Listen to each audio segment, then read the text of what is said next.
Assalamualaikum teman-teman, selamat berjumpa lagi dengan saya Abdurrahman dan masih tetap di channel Abdurrahman ya. Dan masih tetap juga mengupas tentang seputaran gangguan asam lambung dan anxieties psikosomatis. Nah, di season kali ini saya akan share video tentang masalah tidur ya.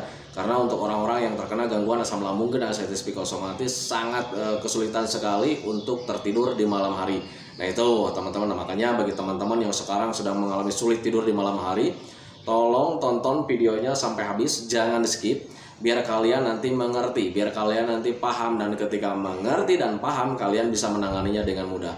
Kenapa saya katakan dengan mudah? Karena untuk setiap dari gangguan asam lambung dan anxieties psikosomatis semuanya adalah sensasi rumahan dan bisa ditangani dengan mudah kalau seandainya kitanya mengerti, kitanya paham. Nah makanya tonton videonya sampai habis, jangan di skip. Nah kemudian bagi teman-teman yang baru bergabung, seperti biasa ya, kalau seandainya kalian mau bertanya tentang seputaran gangguan asam lambung dan anxieties psikosomatis, alangkah baiknya kalian tonton dulu video-video saya sebelumnya. Karena untuk seputaran gangguan asam lambung dan anxieties psikosomatis semuanya sudah saya share ya. Dari mulai cerita saya yang terkena gangguan asam lambung dan anxieties psikosomatis, kemudian merasakan 1001 macam sensasi yang sangat tidak nyaman, itu sudah di-share. Dan kemudian bagaimana cara menangani setiap sensasi yang hadir, itu juga sudah di-share. Nah makanya biar lebih jelas, biar lebih detail, alangkah baiknya kalian tonton dulu video-video saya sebelumnya. Nah itu teman-teman ya.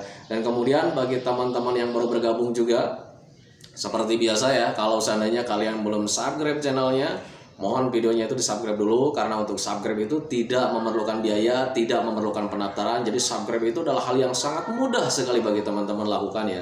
Jadi teman-teman itu cukup memijit saja tulisan subscribe. Biar kenapa? Jujur ya, biar videonya itu cepat berkembang dengan baik. Dan kalau seandainya videonya itu berkembang dengan baik, sudah barang tentu itu akan menambah semangat tersendiri buat saya untuk terus nge-share tentang seputaran gangguan asam lambung dan anxieties psikosomatis ini terhadap kalian. Kemudian jangan lupa juga tekan juga tombol lonceng sama tombol like-nya ya, biar kalian itu dapat notifikasi atau pemberitahuan video saya yang terbaru. Karena saya itu akan terus nge-share tentang seputaran gangguan asam lambung dan anxieties psikosomatis ini terhadap kalian, dengan tujuan semoga saja videonya itu menjadi wasilah atau jalan keluar bagi kalian yang sedang mengalami gangguan asam lambung dan anxieties psikosomatis hingga membaik ya, apalagi sampai sembuh total. Amin ya robbal alamin. Ya minimal hanya memberikan motivasi saja, atau lebih minimalnya lagi hanya sekedar menemani kalian yang sekarang sedang merasakan tidak nyamannya dari gangguan asam lambung dan anxieties psikosomatis. Nah itu teman-teman ya. Nah kembali lagi ke topik utama teman-teman ya. Untuk orang-orang yang terkena gangguan asam lambung dan anxieties psikosomatis sangat dominan sekali mengalami kesulitan untuk tidur di malam hari ya. Kadang kita itu sudah tertidur di malam hari, kadang di tengah malam itu suka terbangun lagi gitu teman-teman. Dan sialnya ketika terbangun mulai terjaga itu untuk kembali tidur itu agak sulit juga gitu teman-teman ya. Nah itu, dan ketika kita sulit tidur kembali ya sudah pasti ya, itu sangat berpengaruh sekali terhadap kualitas hidup kita di siang harinya. Nah itu teman-teman ya. Nah tetapi ketika mulai memahami, oh ternyata ini sangat penting sekali untuk tertidur, tetapi untuk melakukan tidur agak sulit juga gitu teman-teman ya. Nah biasanya karena orang tersebut belum memahami penyebab-penyebab kenapa kita sulit tidur di malam hari. Nah itu teman-teman, dan untuk penyebab-penyebab ini berlaku untuk orang-orang yang tidak terkena gangguan asam lambung dan anxieties psikosomatis juga teman-teman ya. Jadi untuk semua orang, baik itu orang yang normal yang tidak terkena gangguan asam lambung dan anxieties psikosomatis, kemudian buat orang yang terkena gangguan asam juga, kalau seandainya ada penyebabnya yang seperti ini yang saya akan ceritakan, itu pasti akan sulit mengalami tidur di malam hari. Nah itu teman-teman ya. Nah apakah sih penyebab-penyebab kita sulit tidur di malam hari? Itu ada beberapa bagian teman-teman ya. Yang pertama, sepele sih sebetulnya ya. Yang pertama karena jam tayangnya yang berubah gitu teman-teman ya. Kenapa sih jam tayang harus ada jam tayang gitu untuk tertidur di malam hari? Coba ingat-ingat kejadian ketika dulu. Kita flashback ya. Kita flashback sebagai contoh saja. Saat kita kecil, mungkin kita itu jam 8, jam 7 malam, jam 8 itu kita sudah mulai ngantuk ya. Sudah mulai ngantuk, kemudian sudah mulai bisa tertidur lagi, tidurnya pulas juga gitu teman-teman ya. Nah tetapi ketika mulai umurnya itu mulai bertambah ya, semakin hari semakin dewasa, semakin dewasa, semakin dewasa, kita itu tidurnya itu kadang sudah mulai berantakan ya. Sudah mulai jam 9, kesininya jam 10, kesininya jam 12, bahkan kesininya kita mudah begadang teman-teman ya. Nah itu karena kenapa?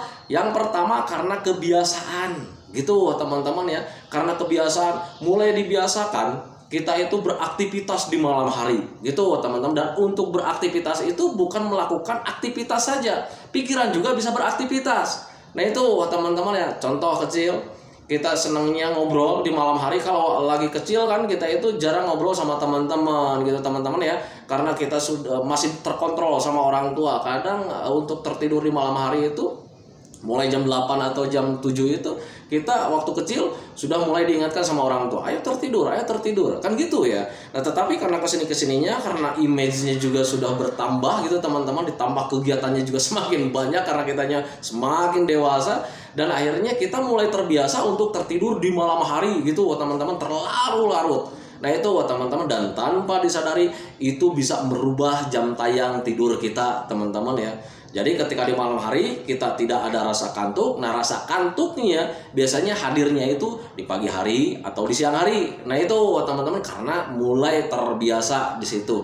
Karena keterbiasaan jam tayang berubahnya itu karena kebiasaan kita melakukan aktivitas-aktivitas atau kegiatan-kegiatan yang seharusnya tidak kita lakukan. Nah itu teman-teman, nah, makanya pahami saja ke sana. Jadi untuk yang pertama kali itu biasanya sepele sih sebetulnya, bisa karena ya jam tayangnya itu berubah gitu teman-teman ya, berubah dengan sendirinya gitu teman-teman. Jadi karena sering tidur di siang hari gitu teman-teman ya, otomatis di malam harinya itu ya kita kan mengalami kesulitan untuk tertidur gitu teman-teman. Jangankan untuk tidur siang lah, untuk sering rebahan juga di siang hari itu sangat berpengaruh sekali di malam harinya teman-teman. Kadang kalau misalnya di siang harinya kita sering rebahan, nyantai gitu teman-teman ya, itu di malam hari itu kita akan kesulitan untuk tertidur. Nah itu teman-teman, makanya pahami saja ke sana. Jadi ketika sekarang teman-teman nih sedang sulit mengalami tertidur, kalau seandainya jam tayangnya yang berubah karena memang di siang harinya sering rebahan, sering tiduran, ya usahakan hentikan tidur di siang hari, hentikan rebahan di siang hari gitu teman-teman ya. Lakukan aktivitas yang menyenangkan biar jadwal atau jam tayangnya itu kembali normal lagi, biar nanti jam 8, jam 9 itu kita udah ada rasa kantuk lagi. Nah itu teman-teman, itu yang pertama. Yang kedua, itu biasanya karena pikiran selalu melayang-layang, pikirannya selalu traveling teman-teman, dan itu berlaku untuk semua orang teman-teman ya. Jangankan untuk orang-orang yang terkena gangguan asam lambung dan anxiety psikosomatis, bagi orang-orang yang normal saja, kalau seandainya pikirannya traveling, jalan-jalan kemana-mana, ya untuk tertidur itu agak sulit gitu teman-teman. Biasanya untuk pikiran yang traveling itu mata kita merem gitu teman-teman, kita nyantai merem gitu teman-teman. Tetapi kalau misalnya pikirannya selalu kemana-mana, itu untuk tertidur itu agak sulit teman-teman ya. Kenapa seperti itu? Karena otak kita yang mengontrol semuanya teman-teman ya. Mata merem gitu teman-teman, kita pakai selimut, tetapi karena pikirannya traveling kemana-mana, jalan kemana-mana gitu teman-teman, membayangkan apapun gitu teman-teman ya, itu akan sulit tertidur gitu teman-teman, akan agak sulit juga untuk tertidur.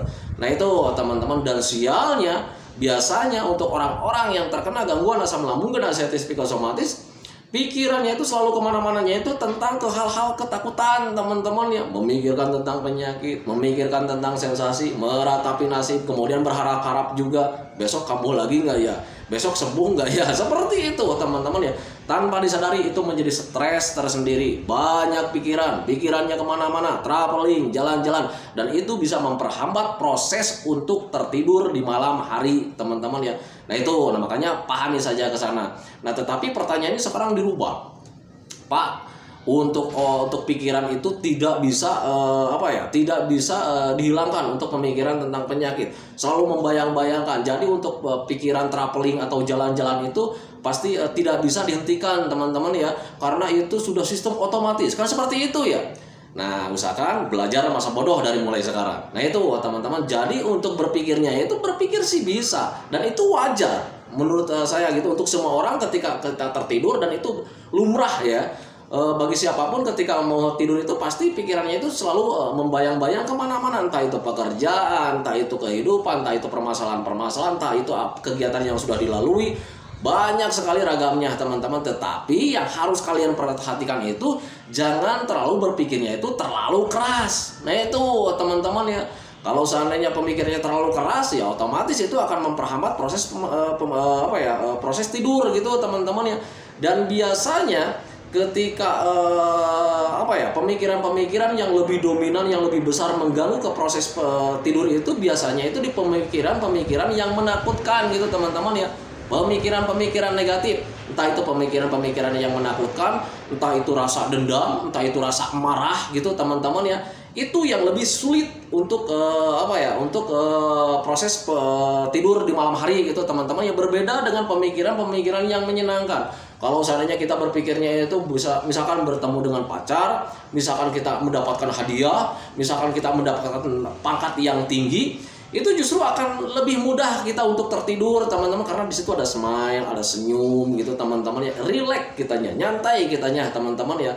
Nah itu akan lebih mudah kita untuk melakukan tertidurnya gitu teman-teman. Tetapi berbeda ketika pemikiran kalian itu, pikirannya itu jalan-jalannya itu ke pemikiran-pemikiran negatif, memikirkan tentang kematian, memikirkan tentang sensasi, memikirkan tentang penyakit, dan akhirnya ruang lingkupnya itu ketakutan ya, yang hadirnya itu ketakutan, dan nanti di situ justru akan memperhambat proses untuk tidur kita di malam hari.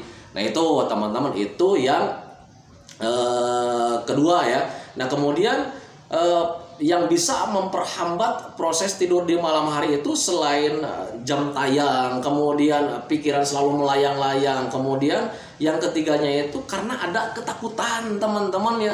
Orang yang takut biasanya semuanya itu serba waspada gitu teman-teman ya. Nah celakanya untuk orang-orang yang terkena gangguan asam lambung dan ascites psikosomatis itu mengalami ketakutannya itu setiap hari ya, bahkan setiap jam gitu teman-teman. Bahkan untuk tertidur juga selalu mengalami ketakutan. Kadang ketakutan itu tidak kita rasakan gitu teman-teman ya, hanya di pemikiran saja gitu teman-teman ya. Berpikir tentang penyakit, berpikir tentang sensasi, berpikir tentang umur yang sudah tidak akan panjang lagi gitu teman-teman ya. Dan tanpa disadari di situ ada ketakutan, di situ ada stres, di situ ada cemas, di situ ada was-was gitu teman-teman. Dan itu menjadi menambah fase tubuh kita itu semakin menegang, semakin waspada. Yang namanya waspada badan, yang namanya waspada pikiran, yang namanya waspada perasaan, itu semuanya serba waspada. Jadi semua tentang yang relax itu tidak kita perhatikan gitu teman-teman. Jadi ya otomatis semuanya dari mulai mata, perasaan gitu teman-teman, semuanya serba waspada, serba melek. Nah itu teman-teman ya, pikiran juga selalu mengarah-arah tentang ke arah penyakit, berjalan terus, gak ada nyantai-nyantainya. Dan sudah pasti wajar menurut saya kalau seandainya kalian akan sulit tertidur gitu teman-teman, kalau seandainya kalian masih mempunyai ada ketakutan tersendiri gitu teman-teman ya. Nah makanya pahami saja ke sana. Jadi untuk sulit tidur itu kalau seandainya penyebabnya seperti yang tadi saya katakan, kalian mengalami, itu pasti akan sulit tertidur teman-teman ya. Jangankan kalian, orang-orang yang terkena gangguan asam lambung dan ascites psikosomatis, orang normal saja kalau seandainya terkena penyebabnya seperti yang saya katakan tadi, jam tayangnya berubah, kemudian pikirannya selalu melayang-layang atau traveling gitu teman-teman, kemudian ada ketakutan juga, itu pasti akan sulit tidur gitu teman-teman ya. Nah untuk memastikan hal tersebut teman-teman, coba kalian flashback ke zaman dulu sebelum terkena gangguan asam lambung dan ascites psikosomatis. Apalagi para pemuda ya, para pemuda yang sekarang sedang gencar-gencarnya di pacaran gitu teman-teman ya. Coba mengingat-ingat kalau seandainya kalian tertidur kemudian mengingat pacar gitu teman-teman, kalian smile, senyum, tidak langsung tertidur teman-teman ya. Kemudian apalagi kalau misalnya kalian itu mengalaminya kalau seandainya ada sedang dendam sama seseorang ya, rasa marahnya itu semakin besar, pemikiran untuk balas dendamnya itu masih ada teman-teman ya. Nanti si Anu bakalan saya giniin, pemikiran kalian jalan-jalan kemana-mana, membuat rencana-rencana gitu teman-teman ya, tanpa disadari itu membuat kalian sulit tertidur. Dan ketika tahu-tahu lihat jam, nengok, waduh ini udah pagi lagi, padahal kalian mulai rebahannya itu dari jam 9 atau jam 10 atau jam 8 gitu teman-teman ya. Tahu-tahunya karena pikiran kalian selalu jalan-jalan kemana-mana, pas nengok jam, wah udah pagi lagi. Nah itu teman-teman ya, itu yang saya alami dulu gitu teman-teman saat terkena gangguan asam lambung dan ascites psikosomatis. Jadi bagi teman-teman yang sekarang sedang mengalami sulit tidur gitu teman-teman ya, kalau seandainya kalian mau menangani, cari dulu penyebabnya. Nah itu teman-teman, dan biasanya untuk penyebab sulit tertidur itu memang ada beberapa hal seperti yang saya tadi katakan. Yang pertama bisa karena jam tayang. Kalau seandainya Pak, saya itu karena memang dari jam tayang nih, karena saya tuh sering ngobrol di pos ronda gitu teman-teman, sering ngobrol sama teman-teman. Ya sudah, mulai dari sekarang hentikan saja aktivitas di malam hari. Mulai biasakan kalian rebahan di jam 8 malam, kurangi rebahan di siang hari, biar kalian itu nanti terbiasa. Jam tayangnya biar kembali lagi. Di awal-awal memang agak sulit sih sebetulnya ya melakukan pemindahan jam tayang itu. Tetapi kalau misalnya kalian dibiasakan mulai dari sekarang, setelah sholat isya kita rebahan, setiap hari lakukan seperti itu, nanti lambat laun kalian akan terbiasa gitu teman-teman. Dan lambat laun kalian nanti akan merasa ngantuk ketika dimulai-mulai di awal-awal jam 7 atau jam 8 malam. Nah itu teman-teman, karena sudah mulai terbiasa untuk memindahkan jam tayang itu memang seperti itu. Nah itu teman-teman, itu sepengalaman saya. Nah kemudian kalau seandainya dari pikirannya yang selalu melayang-layang, ya sudah, stop mulai dari sekarang. Berpikir keras tentang hal apapun teman-teman. Jangankan untuk pemikiran-pemikiran tentang penyakit, pemikiran-pemikiran tentang negatif, pemikiran-pemikiran yang positif juga gitu teman-teman ya. Alangkah baiknya kalian jangan terlalu dipikirkan terlalu besar ketika mau tertidur gitu teman-teman, karena itu bisa memperhambat proses tidur kalian gitu teman-teman. Dan makanya belajar masa bodoh dari mulai sekarang. Usahakan ketika mau tidur, biasakan dari jam 8 atau jam 7 malam itu dibiasakan mulai rebahan. Kemudian press semuanya ya, tubuh kalian rileks, nyantai, pikiran juga jangan berpikir kemana-mana, cuek saja, nyantai saja, tarik napas panjang-panjang. Gimana caranya supaya pikiran kalian itu santai dan rileks gitu teman-teman. Kalau seandainya pikiran kalian santai dan rileks, itu lambat laun kalian akan tertidur dengan sendirinya tanpa disadari. Tahu-taunya sudah pagi, ketika bangun udah pagi lagi nih. Nah itu teman-teman, itu yang saya lakukan dulu gitu teman-teman. Makanya pahami saja ke sana. Dan kemudian ketika kalian sulit tertidurnya itu karena sering mengalami ketakutan gitu teman-teman ya, ada ketakutan tersendiri walaupun ketakutan itu tanpa disadari gitu teman-teman ya. Jadi hanya sekadar berpikir tentang negatif, nah tanpa disadari tubuh kalian itu sebetulnya mengalami ketakutan walaupun ketakutan itu tanpa disadari. Nah itu teman-teman. Dan kalau seandainya kalian selalu berpikir tentang hal-hal negatif, berpikir tentang ketakutan, berpikir tentang penyakit, berpikir tentang sensasi, semua tubuh kalian itu mengalami sensitif, sedang mengalami waspada gitu teman-teman ya.